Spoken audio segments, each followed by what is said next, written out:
Hello everyone, welcome once again to Riding Tiger with Arijit. As you know that I have been taking interviews of brilliant, amazing people across the world, and it started around 3 years back during COVID. People came and they shared their unique lifestyle, how they started their life, the kind of impact that they are making in the entire planet. Not only that, the kind of human life they are touching. So when you take birth, we are probably touching hundreds and millions of lives. And the way we continue the journey is the riding part of it. So I call running a business is basically riding on the top of a tiger, because once you start it, you can't stop. In your initial days, you actually adopt a small cub, you feed it with milk, and eventually with the intention that this will grow and it will become big. And when it is big, it may be a puma or maybe a Royal Bengal tiger. But then when you start riding on the top of it, you have a fear that if you don't feed it, it will probably eat you. So you can't stop. You need to earn that feeding part of it. Now it's not milk. Now it's raw meat. And that raw meat is your money.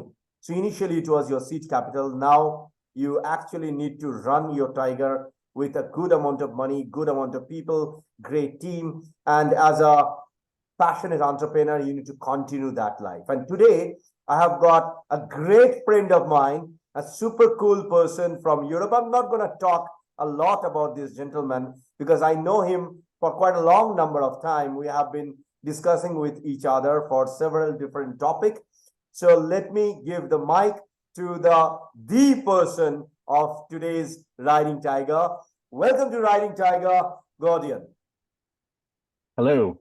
Yeah, thank you for having me, Arjit. I'm really amazed to have this little conversation with you, because touching the lives and riding the tiger is something that you really do when you decide to become an entrepreneur. And as a serial entrepreneur myself, I know what I'm talking about. So I have everything that you can imagine experienced in my journey as an entrepreneur, that you won't, but you have to do. So that's basically what I would like to summarize. So yes, just a quick sidekick. I'm calling from Berlin, which is an amazing city, and I think most of you know that it's called the hub of startups, and so that's maybe why I feel so welcome here. Super. So for the sake of audience, if you can kindly share about your entrepreneurial life and what exactly you're doing at the moment and the recent project also, which you have in your mind, please. Yeah. So actually, it all started pretty early, because my sister brought me into entrepreneurship when she asked me, okay, would you like to join me? Because she was selling products. And I said, okay, I was 12 years. And I said, okay, I'll do this. So, but she used to get bored pretty soon. So I was pretty much doing it all by myself. And my mom said, okay, you can do it, but you have the responsibility, because that was the basic of our upbringing. We had the support and we had the freedom of decision, but as well the responsibility that came with it. And that is actually the bracket that I would like to build, because it's all about decisions. And with the upbringing, there was a lot of curiosity. Actually, I was curious about basically everything. So I was curious about how life works, how people tick, how systems work. So I finally ended up to, after a couple of different turns, I ended up to study business economics, and had the pleasure to do this in the UK and the Netherlands, and immediately jumped into something that was basically the idea of working for something that I could think about. So it was basically so our first project was to do an entrepreneurship system. So we had to set up a company. We had to discuss how it works. So we worked with a scientific organization, because they had the problem. They were creating a lot of products, but they were not able to promote and sell it. So that was basically where I wrote my first business plan. And since then, I don't know how many I wrote. I never counted them, but I was on fire for entrepreneurship. And that's basically what brought me into my first venture. It was something that a friend of mine has started then, and he asked me, okay, could you join? Could you help me? So we set up the first agency for multimedia experience. It was pretty early. We had a big industry giant who wanted to have his first internet appearance. So we had to transfer all this kind of like very stiff marketing material into something that was that days pretty new, because I myself, I'm coming from the last century. And that was amazing, but it didn't work out because the first learning I had was, okay, people are different. You can be a friend, but maybe you cannot be a partner in business. So I moved on. I went abroad, did a lot of different jobs, and came up with another idea, and that was basically to build digital insurance, but digital insurance in the early 2000s was not an easy task because people were not willing to sprint that way. But we created the software, we programmed the software, we got an investor, but the investor sneaked out after paying a small amount of his investment he agreed to. So we had this really huge bill of the software company and very low money. So the deal then was, okay, what shall we do? Because we don't want it to go bankrupt. So we found an insurance company who bought the software, but it was basically just to get us off the bills. And yes, so the next thing was that I was asked to kind of set up a company for someone else, the Skilled Crafts organization, and that's what I did as a marketing director.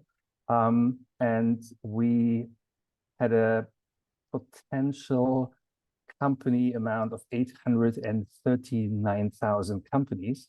Wow. It was the Skilled Crafts. But it was, as it was always, so you had companies that were not at all interested in the internet, but you had companies who were so far away, far ahead in development, that you had to close this gap, and that was not that easy. So I toured Germany. I explained what it is, what it can do, how it networked with partners, clients, and employees. And sometimes we even did small little kind of like internet courses because they were not really knowledgeable about this. So it was very much groundwork that days, but as well, there was a lot of organization. So the Skilled Craft organization in Germany is close to the Chamber of Commerce. So it's the Skilled Crafts and the Chamber of Commerce that are dividing the companies, and they have a mandatory membership system. Yeah, and when that ended, I was a little bit kind of like, okay, what shall I do? Because I was having tons of ideas, and I started to approach companies to see, okay, what do they really want? What do they really need? But I felt I was pretty much lost because I was too early. And so I helped a couple of friends as well to form their businesses, wrote the business plans, did a lot of marketing research with them and for them, and developed 3 different projects. One was crowdfunding for social entrepreneurship. The other one was something that I would like to talk later on, but remember, it's always a decision. So I decided to go for this crowdfunding for social entrepreneurs and presented it to the innovation board. And the innovation board was like, no, nobody wants to have crowdfunding. So there was no money for me. So I put this in the drawer, and a couple of years later, there was crowdfunding all over, but again, too early. But with the business plans I met one guy who was very much into building something that was old into a new product, and that was geodesic domes. So geodesic domes were developed in the 1920s, and it's a highly stable structure because in the 1940s, 50s, an American scientist made them calculable and gave them a name, and they were called geodesic domes. And what our idea was, we wanted to build an open source architectural connection dot. And we got a patent. We actually built something very beautiful, but the actual aim was overruled by big companies who found, okay, that's fancy. We can use this for marketing. We can use this for promotion. So we sold. So basically, that was my duty. I built up the brand and I sold this architectural structure worldwide. And we tried to connect with big companies, experienced something that we would call product piracy. So because they sent our material to a different country and said, okay, but be patient, be aware that it's not obvious that it's copied. But no way that you can fight this David against Goliath fight with a big company if you are small in money again. And so that was the next tiger I wrote. And then there was the banking crisis, which actually kind of killed us. Because we mostly developed then as an events supplier company. So in the following years after the banking crisis, there was no event actually happening. So most of the events were canceled, new ones were not executed. So we had a silent telephone for almost 2 years. And that was really absorbing everything that we built up and killed us in the end. So I had this issue of a company that was not really working well again. So I took the decision to say, okay, we do have to do something. And we found another investor who took over the company and asked us, okay, to stay. But there was actually another human specialty. So because if you go bankrupt, it's not really hard to cover because you feel that you failed, or so actually all these emotional topics are in there. And so whenever we wanted to go for a strategic decision, which is forward, which is taking risks again, and all this, my then partner was stopping. So I assume that it was actually the fear of failing again. So I said, okay, I'll have to stop and do something different. And actually, I was already 50, and it's not that easy to say, okay, I'll completely change. And but I did, and I thought about something because our son came back from his A-levels, and he was pretty much indecisive what his future will look like. And you remember the idea that I put into the drawer? Yep. That was actually something that was dealing with decision making. That was in 2003. But I put it in the drawer because I was told the other idea was not interesting. So I thought, okay, then they are not interested in this idea as well. So, and I started to do some research because throughout the years, I was always lecturing at university. And I lectured marketing, I lectured marketing research, I lectured entrepreneurship. So there was a lot of contacts within the university landscape. And I asked them, okay, can we do some research? And we found a couple of universities who started researching with us. And we talked with 500 Gen Z millennials throughout the world and found that their pain points of decision-making are pretty alike.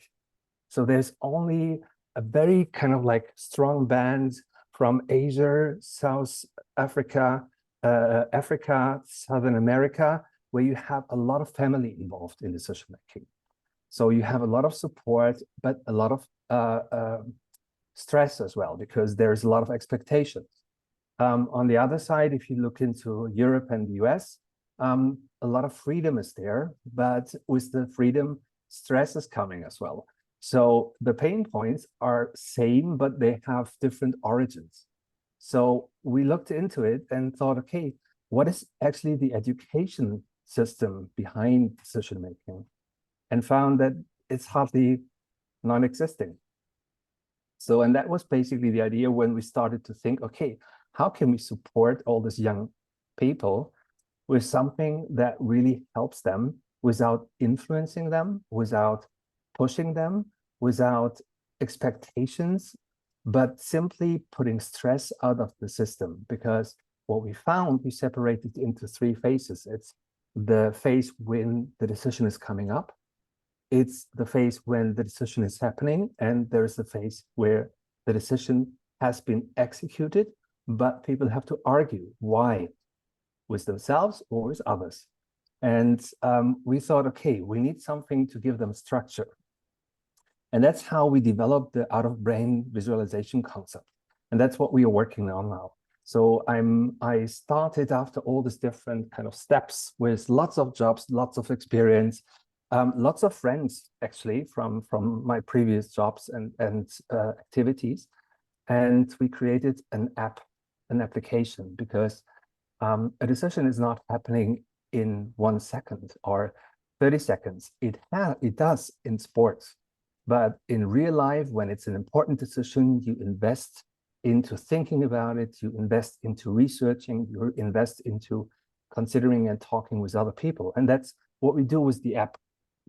So the app is actually available to support young individuals, but actually there's no age barrier implemented. But if you look at decision-making processes, a lot of the decisions are taken in the age between 12 to 28, 34, because that is where you decide everything about yourself, everything about your education, everything about your profession, and then actually the starting point of your own small family and the purchases of houses, cars, so big purchases that will actually give you give you company for a longer period. And since then, we are trying to implement this into societies. We went to India, which is our first market. We went to Nepal. We went to we had lectures in Africa. We are very small, and we have very small activities in Germany, because Germans think that decision making comes with the genes, and either you can do it or you can't. But it slowly actually picks up, because there was a great research from McKinsey in 2021. They actually said, okay, 40% of the board members that they were talking to think that the time they use for decision making is poorly used, and they're looking for systems to improve. And we think that the improvement has to start pretty early, because when you learn to decide, it's in your young ages. So the idea of really give them company and stewardship to build up the competence of decision making is hard coded in our software. So because when you start to think about, okay, how many people don't vote? And then you talk with them and you see, okay, why don't you take your right to vote? And then people tell you, because my voice doesn't matter. And if you then talk with them, most people don't take decisions as well. So there's a correlation, because they don't feel that the decisions in private matter or in the business. Then they think, okay, for society, our decision vote doesn't matter as well. And that's basically how we want to improve the overall concept of decision making and reduce stress and give resilience and self-determination to people. So, but you have to stop me, because otherwise I'm going to talk for hours. It's going perfect. It's going perfect, because you are actually sharing your entire life into a small video, and that too within 15, 16 minutes. It's not that easy. it's a huge experience and huge number of probably impact that you have done so far, which I can feel. I can feel that vibration, even though we are doing it in Zoom, we are not in front of each other, but I can completely relate to it. So my entrepreneurial life is about like around 25 plus years. I started early. When I was 17, I started while doing my studies, my graduation, my master's. I continued that entire entrepreneurial life. It was not that easy, my friend, to start a game development company in India, that too in eastern part of India, where in Calcutta, to be very honest, I was a person of laugh. People used to laugh at me. This fellow started something in animation, but I was shouting, I'm not in animation, I'm into game development. Animation is different, game development is different. We are coders, we are network engineers, we are a group of people who understand encryption. Of course, we use animation. That's a small part of game development. So anyway, I mean, my story is different. But when you're sharing the entire piece of your story, it's like huge. You have raised funds, you experienced how and what happens when investor commit X amount of money, and because they give money in stages, it always happens like this. Nobody gives you money one shot, one go. Yeah. Yeah. So when they don't continue with you, what may happen, and then when you revive back in your life, when you again start something new, you understand how to create a team. And the line that you mentioned, it may happen that a person is a great friend of yours, may not be a great partner in your business. It's a amazing line. I don't know how many of the audience will understand this, but that's a fact. That's a big fact. Yeah. So I have a quick question to you. Yeah. When you shared about your entire business idea, and now you are talking about something which is meaningful, what I can understand, you are always way ahead of time. Yeah. Like when you think of something, the market don't even have that thing which exists that time. Like in probably in 2003, when you're talking about decision making and thinking of some concept which is not there in the market, which is crowdfunding. What is your opinion if somebody is coming up with a groundbreaking concept which is not there in the market, but completely bootstrapped, never raised any kind of capital? What is your suggestion to them? It's actually so I think you can't stop it if you really believe in the idea that you have in mind and you want to follow it. I think it's an unhealthy wish to proceed in yourself. So, but basically you should be responsible for yourself and for your family as well, for sure. Because sometimes you have to define this line where you say, okay, I go till there, and if that's not working, you should stop it. Because you might have the brightest idea, you might have the most impactful thought, but you need this, like funny words, you need this little bit of luck, because you need to find the right people at the right time at the right spot. So talking about your idea is always something that everybody is aware of. So talking about your idea continuously with people, with a bunch of people, with pitches and everywhere, is not only to really kind of like condense your idea for yourself, but it's as well to really get the word out. So because maybe you reach the right person.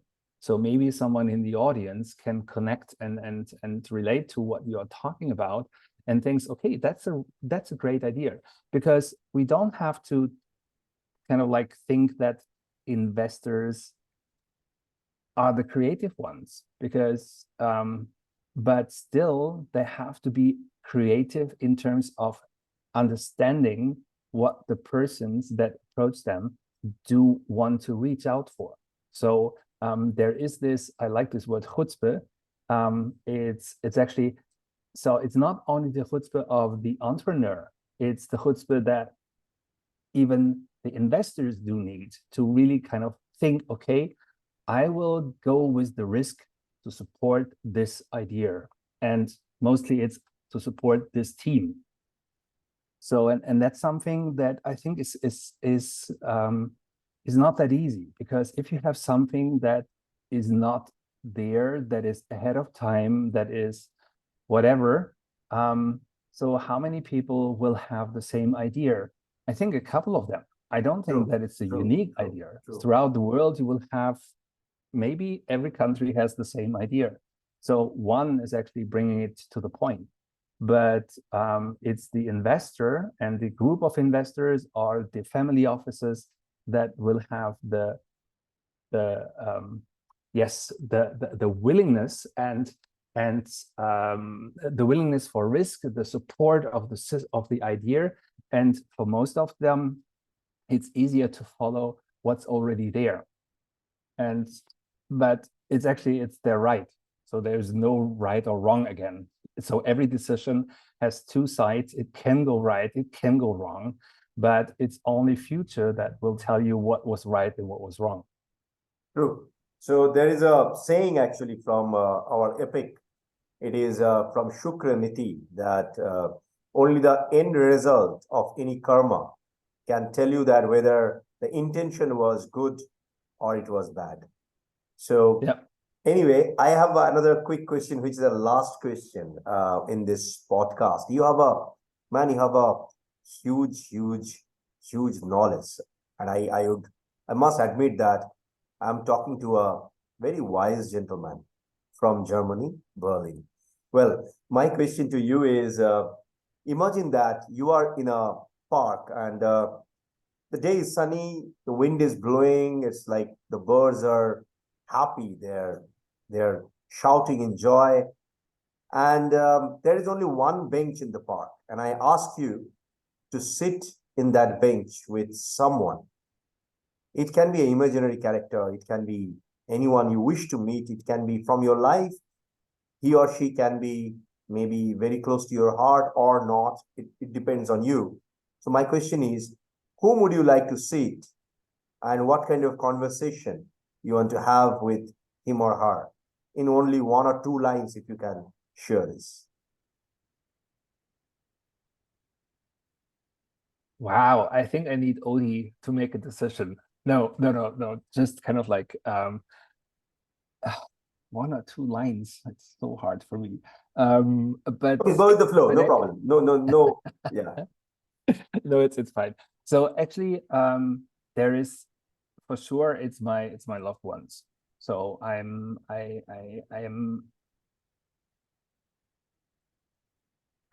one sentence to explain why.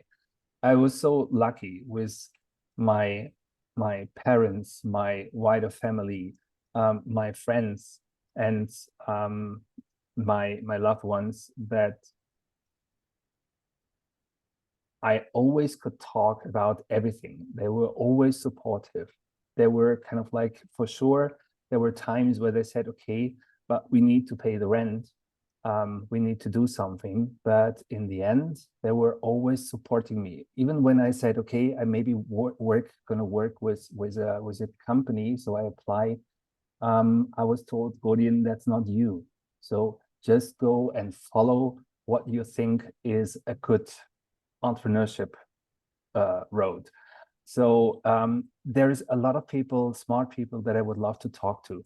But basically, I would rather love to listen to them, because that's something that I think is the most valuable thing that you can do. You can listen to people. You can listen to, as you do, listen to their life stories and pick what you think is important to you. And so I love this term that I once used. It's actually, I learned from the book of life, and that's important to me. So I don't want to decide who's sitting next to me. I'm as happy to talk with someone who is doing whatever work for his living, or someone very important. But what's important to me is that this person loves what he or she is doing. Wow, that's deep. That's deep. It's a very deep answer. Thank you so much for coming. And I wish that the new project that you are starting, which I can say that probably very close to my heart as well, all the success, and we can rock the world with decision making and Yes. probably help as much as people as we can, which is lacking at this moment. For all the audience, to be very honest, well, I am pretty bit of active in social media, mainly in LinkedIn. Not that active, maybe in Facebook, but yeah, I am a bit of active in social media. I can see that people hardly read any kind of post. People hardly watch any kind of video, which is more than maybe, I don't know, maybe 3 minutes or maybe 30 seconds. Well, give time to yourself. It is fine to scroll and watch the reels of funny videos, which is fine. I mean, creators are doing great job in that. But when you really want to do some kind of impact in your life, when you really want to do some kind of execution, some kind of creation, you need to understand and listen to others who are actually sharing valuable inputs. Read books, watch the videos which make sense rather than only go for humor oriented videos. Anyway, thank you so much for watching, and thank you so much for coming in Riding Tiger with Arijit. Probably this is the 101 episode which I'm finishing. Thank you so much, Gordon, coming all the way from Germany. Thank you. Pleasure was all mine. Thanks.